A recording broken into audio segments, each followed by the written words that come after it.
मणका हा आपल्या शरीरात सर्वात महत्त्वाचा आहाराचा सापळा आहे.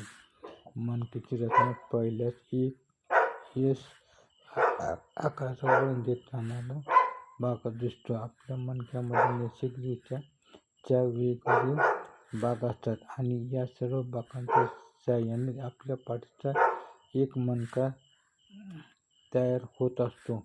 आपल्या मणक्यात जे 4 भाग असतात ते म्हणजे आपल्या कमरेच्या पुढच्या बाजूला असलेला भाग, मानेच्या पुढच्या दिशेने आणि पाठीच्या मागच्या दिशेने, तसेच माकड हाडाच्या मागच्या दिशेने भाग असतो. आता हे 4 भाग मिळून आपल्या मणक्यात एक स्तंभ तयार होत असतो. मणक्याचे संपूर्ण कार्य सुरळीत चालण्यासाठी हे 4 भाग देखील सुदृढ आणि कार्यरत असावे लागतात. म्हणजे हे 4 भाग जोपर्यंत टिकून आहेत तोपर्यंत आपल्या मणक्याची लवचिकता देखील टिकून असते. आपल्या मणक्याचा विशिष्ट असा आकार असतो आणि हा आकार मणक्याचा बदलणे म्हणजेच देखील एक मणक्याची विकृती झाल्याची संभावना असते. मणक्यात काही बिघाड झाल्यास किंवा मणक्याचा आकार बदलल्यास तुम्हाला मणक्याचे आजार होऊ शकतात आणि त्याचा त्रास होतो. त्यातच जर वयस्कर व्यक्तींना मणक्याचे आजार झालेले असल्यास वयोमानाप्रमाणे त्यांना तर जास्त त्रास होऊ शकतो.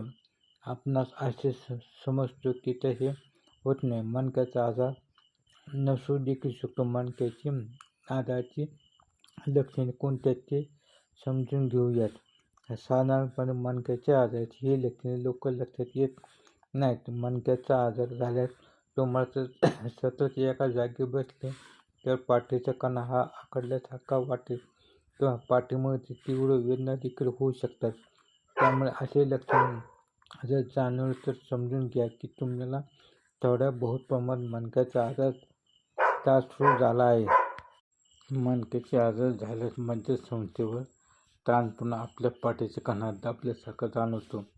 पाठीच्या कण्याचा आकार देखील थोडा बदलतो आणि मणक्याचा आजार झाल्यास पाठीचा कणा हा कमी होतो. त्यामुळे तुम्हाला असे लक्षण दिसल्यास लगेच मणक्याच्या आजारासाठी योग्य उपाय करावेत. हा आजार आटोक्यात येईल. मणक्याचा आजार झाल्यास रस्त्यावरून गचका लागल्यास किंवा थोडा जरी भार उचलला गेलास तरी देखील 2 मणक्यातील तीव्र वेदना जाणवू लागतात. कारण ही 2 मणक्यातील जी गादी असते ती आजारामुळे सरकली जाते. त्यामुळे 2 मणक्यात जास्त तीव्र वेदना जाणवते किंवा गादी सरकली असेल तुम्हाला हा मणक्याचा आजार झाला असण्याची शक्यता आहे. मणक्याचा आजार झाल्यास तुम्हाला अधूनमधून